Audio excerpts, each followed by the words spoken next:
The pyres of Trier. Between 1581 and 1593, this ancient German city became ground zero for one of history's most concentrated witch hunts. Under Prince Archbishop Johann VII von Schönenberg, accusations of witchcraft spread through the region like wildfire. No one was safe. Nobles, merchants, university professors, and even priests found themselves dragged before witch courts on the flimsiest of evidence. The mechanism of death was systematic. First came torture in the city's underground chambers. Suspects were stripped naked and subjected to strappado, their arms tied behind their backs before being hoisted by ropes and dislocated. Thumbscrews crushed fingers until bones splintered. Confessions inevitably followed. As the panic intensified, execution pyres were constructed along the banks of the Moselle River. Court records show that 368 people were officially condemned. The burning sites operated with industrial efficiency. Executioners chained victims in groups of 6 or 8 to large wooden stakes. Victims were surrounded by precisely arranged bundles of green wood, deliberately chosen because it burned slower than dried timber. Witnesses described how victims remained conscious as flames licked up their bodies. The green wood produced thick, choking smoke that prolonged suffering. Some victims took over 30 minutes to die, their screams gradually weakening, as lungs filled with toxic fumes. Their skin blackened and peeled away from muscle tissue. Their eyes boiled in their sockets from the intense heat. During winter months, citizens reported that snow would melt in a wide circle around the execution grounds. A contemporary chronicler wrote that the city glowed red for nights on end as multiple pyres burned simultaneously. The local executioner grew so wealthy from confiscated property that he built a mansion near the cathedral. The supreme irony of Trier's burnings lay in their justification. Court documents show that officials claimed the smoke from burning witches purified the air of demonic influence, even as that same smoke carried the rendered fat and charred flesh of innocent citizens across the city. The midwife's pact. In 1587, the town of Dillingen, Bavaria, witnessed the destruction of one of its most trusted community members. For nearly 2 decades, Walpurga had served as a licensed midwife, bringing hundreds of children safely into the world. That spring, a neighbor accused her of causing a miscarriage through sorcery. Within days, she was arrested and taken to the town's prison tower. Interrogators wasted no time. They stripped Walpurga naked and applied the leg screws. Metal teeth bit into her flesh as the device was tightened until blood flowed freely. Court records show she initially maintained her innocence for 3 days. Then came the strappado, her arms wrenched behind her back, then hoisted by a rope until both shoulders dislocated with audible cracks. Under unbearable pain, Walpurga began to confess. She admitted to a pact with a demon named Federlin, who visited her in the form of a handsome man. She claimed to have murdered 41 infants before baptism, sucking their blood and harvesting their tiny finger bones for magical power. Each confession led interrogators to demand more names, more crimes, more evidence of diabolic conspiracy. On execution day, Walpurga was paraded through town on a cart. At 5 designated spots, the procession halted. At each stop, the executioner applied glowing red irons to her body. First her left breast, then right arm, right breast, left arm, and finally her left hand. Witnesses reported the sizzle of flesh and the smell of burning fat permeating the marketplace. Still conscious, Walpurga moaned prayers between screams. At the execution site outside town, the final indignity awaited. The executioner severed her right hand, the one she had used to deliver babies and take her midwife's oath. Only then was she chained to the stake. The pyre was lit and flames engulfed her mutilated body. As dictated by her sentence, officials collected her ashes afterward and scattered them into the flowing water of the Danube, ensuring no grave would mark her existence. The trial that ate a village. In 1609, this small mountain village in Spain's Basque country became the epicenter of the largest witch persecution in Spanish history. Local authorities claimed that devil-worshipping rituals took place in the village's limestone cave, a vast natural chamber over 120 meters long. The first accusations came from 13-year-old Maria de Schimildegi, who claimed she had witnessed neighbors dancing with demons and consuming infants. The Spanish Inquisition responded with overwhelming force. Inquisitor Alonso de Salazar Frias arrived with a team of clerks and torturers. They established a tribunal in the nearby town of Logroño. Within months, over 7,000 people fell under suspicion. The interrogations followed a meticulous pattern: sleep deprivation, followed by the garrucha, a pulley system that dislocated shoulders, and finally the toca, where water was forced down the throat until the stomach distended painfully. By 1610, the inquisitors had extracted 2,000 confessions and formally charged 301 individuals. Confessions described impossible events, flying on goats to Sabbaths, transforming into animals, and consuming the flesh of disinterred corpses. Court records show that most confessed only after witnessing the torture of family members. On November 7, 1610, the auto da fe began in Logroño's main square. 11 condemned witches, 5 men and 6 women, were led to wooden stakes erected in the plaza. The victims wore yellow sanbenitos painted with flames and devils. Witnesses reported that several victims continued to proclaim their innocence, even as executioners chained them to the stakes. The fires were lit simultaneously as thousands of spectators watched. The accused burned slowly. The wood had been stacked to ensure maximum suffering before death. Victims screamed as flames consumed their lower extremities first. It took over 30 minutes for most to die as flames gradually climbed their bodies. Smoke enveloped the square as the smell of charred human flesh permeated the city. The cruelest twist came 3 years later. After investigating further, Inquisitor Salazar concluded that not a single act of witchcraft had actually occurred. There were neither witches nor bewitched, he wrote, until they were talked and written about. By then, the 11 victims were already ash. The burning season. In 1626, this prosperous German city descended into madness under Prince Bishop Philip Adolf von Ehrenberg. The bishop had become convinced that a satanic conspiracy had infected his territory. What followed was not merely a witch hunt, but a systematic extermination. Court records show that between 1626 and 1630, over 900 people were burned at the stake in Würzburg and its surrounding villages. The executions were conducted with mechanical precision. Every few weeks, guards would round up between 15 and 25 new victims. They were held in the city's witch house, a specialized prison where windows were bricked up to prevent any possible escape through demonic flight. Torture was applied methodically. First the thumb screws, then leg vices that crushed shin bones, and finally the strappado to dislocate shoulders. The victims defied all expectations. The executioner's ledger lists children as young as 9 sent to the stake. In one instance, the entire choir of the Würzburg Cathedral, 27 boys, was accused and executed. 19 Catholic priests and even the bishop's own nephew met the same fate.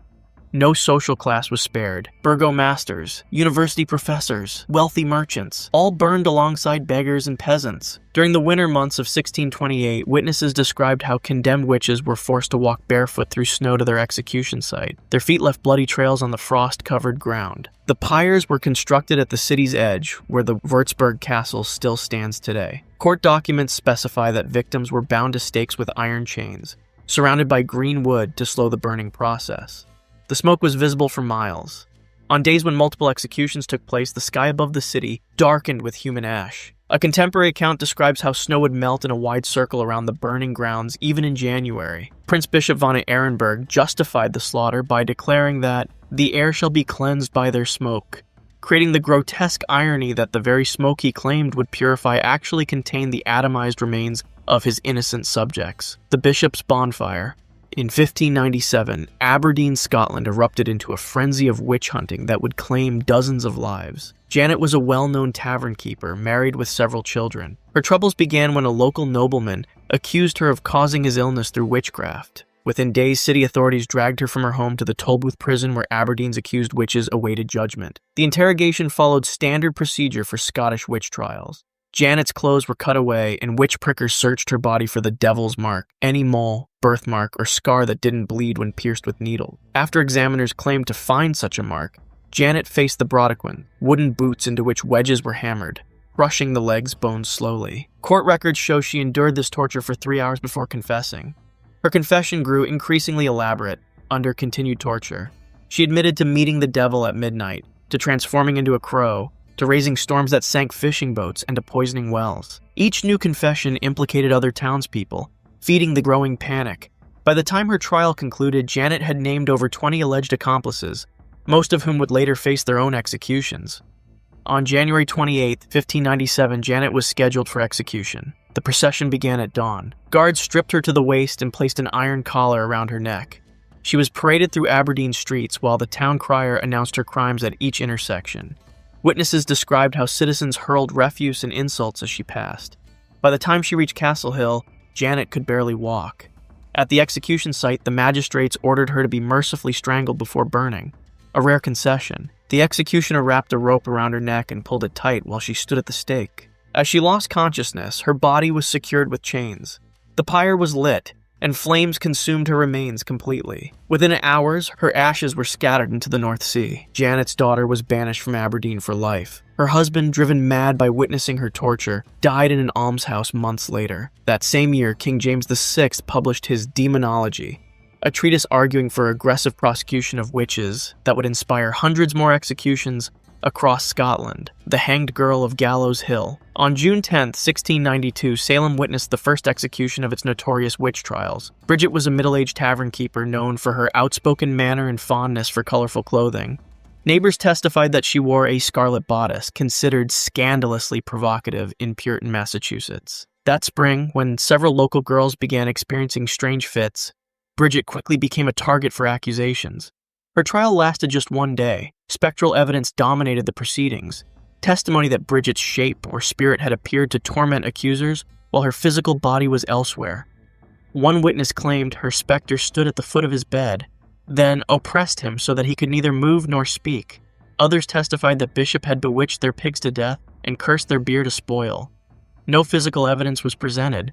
The judges deliberated for less than an hour before pronouncing her guilty. At sunrise on June 10th, Bridget was removed from her cell in Salem's jail. Her hands were bound with rough hemp rope.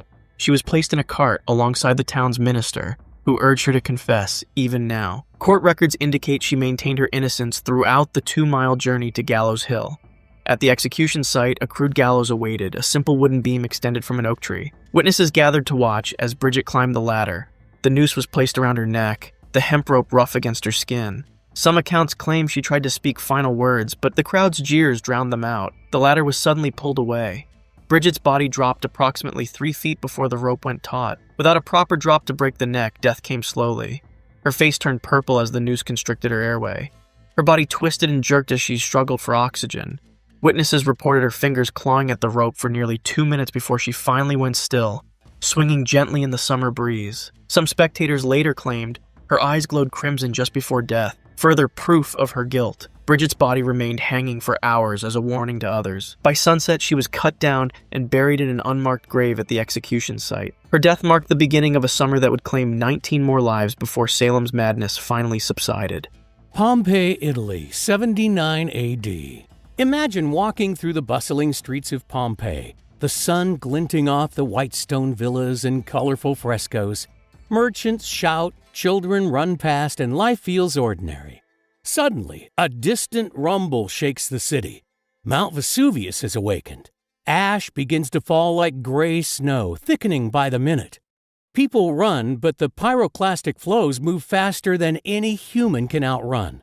Families are trapped mid-step, some clutching possessions, some frozen in terror.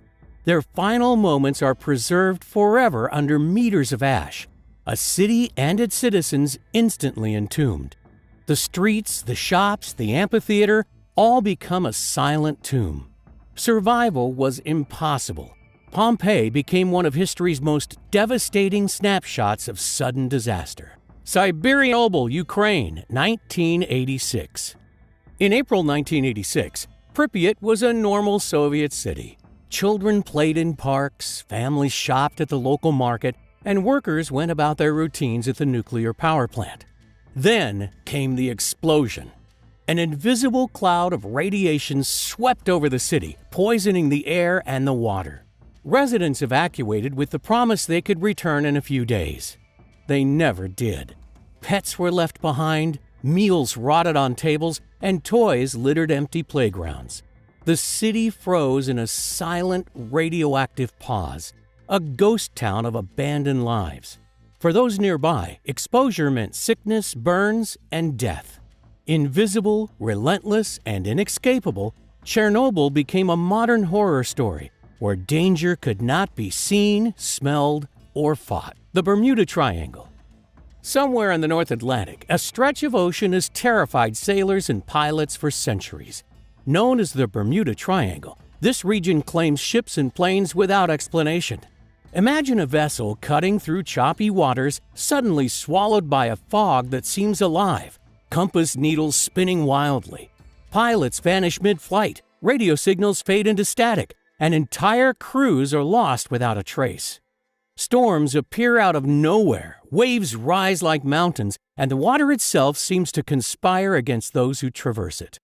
Legends mix with documented disappearances, creating a place where the laws of nature feel distorted, and survival is uncertain even for the most experienced travelers. The London Plague.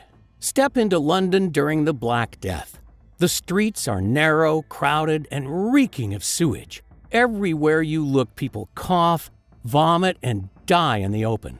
The city digs mass graves in haste, stacking bodies like firewood in pits outside the walls. Rats scurry among the corpses, fleas spreading disease further. Families vanish overnight. Entire neighborhoods are left abandoned. The air is thick with decay and fear, and the living are haunted by the stench and the sight of the dead. Life here is precarious, each breath a gamble against an invisible killer, and death lurks around every corner. Cave of the Crystals, Mexico. Beneath the desert of Chihuahua lives a hidden world of deadly beauty. Gigantic selenite crystals, some over 30 feet long, glimmer in the underground darkness. But the cave is far from safe. Temperatures soar above 50 degrees Celsius, that's 120 degrees Fahrenheit, and humidity reaches almost 100%, turning each step into a battle for survival. Workers who enter must move carefully. The heat alone can cause hallucinations, exhaustion, or death within minutes. The crystals themselves are sharp and heavy, capable of crushing anyone who falls against them. This is a natural labyrinth where beauty is lethal and every inch is a test of endurance, strength, and sheer luck. Few humans can survive long inside this otherworldly inferno. And gulags, USSR.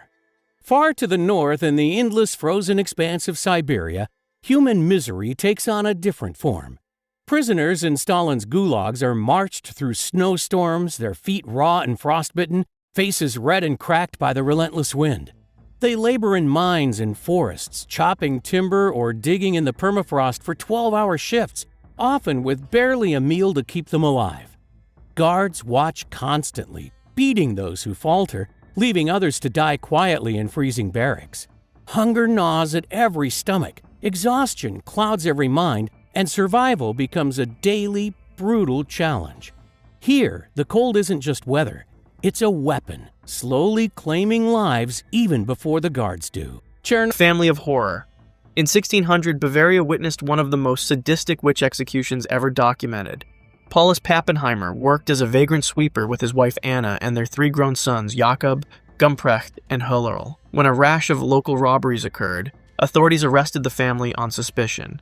Under brutal interrogation, theft charges rapidly escalated to accusations of witchcraft and infanticide. Bavarian officials subjected the family to extreme torture methods. Their fingernails were torn out. Their bodies were suspended from ceiling hooks. Red-hot pincers tore their flesh. After days of agony, they confessed to impossible crimes, murdering children, making magical salves from infant corpses, and signing blood pacts with Satan himself. On July 29, 1600, the execution began in Munich's marketplace.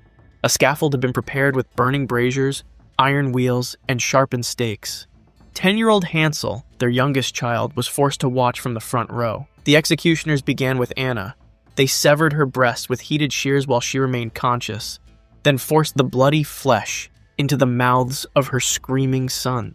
One by one, the men had their arms and legs shattered with iron bars. The executioner methodically broke each limb in multiple places, threading their mangled bodies through the spokes of large wooden wheels. While still alive, glowing iron tongs tore 6 pieces of flesh from each family member's body. Paulus, as the patriarch, received special treatment.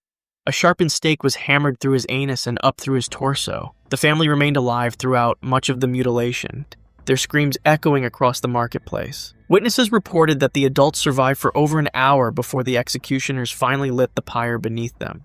As flames consumed what remained of the family, officials seized Hansel and led him away. Court records show the boy was executed months later, completing the eradication of the entire bloodline. The crushed confession.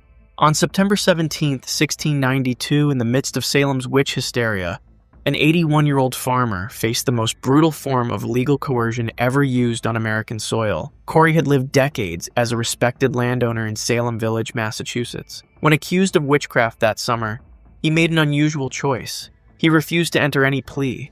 The court had a solution for silent defendants. It was called peine forte dure, pressing with hard weights until the accused either pleaded or died. On that September morning, Corey was stripped of his clothes and led to an open field behind the jail. He was forced to lie flat on his back on the cold ground. Sheriff George Corwin placed a heavy wooden board across his naked body. Then, one by one, stones were added. The first few weighed only a few pounds each, then larger ones, then boulders. The weight on his chest made each breath a fight. Witnesses reported that Corey's face turned red, then purple as the pressure crushed his ribcage. Still, he refused to speak the words that would allow his trial to proceed. The pressing continued through the day. When asked if he would plead, Corey managed only 2 words: more weight. Sheriff Corwin ordered additional rocks piled on. By nightfall, Corey's chest was compressed under hundreds of pounds of stone. His breathing became shallow gasps. Still, they left him there overnight. On the second day, Corey's tongue began to protrude from his mouth as the pressure forced his internal organs upward. Blood seeped from his nose and ears. His eyes bulged. Each breath became shorter than the last. Just after noon on September 19th, witnesses noticed Corey had stopped gasping. Giles Corey died without entering a plea. By refusing, he prevented the court from trying him and seizing his property. Instead, his land passed directly to his sons. His final act of defiance, purchased with 48 hours of agony, protected the inheritance of his children from the same court that crushed the life from his body.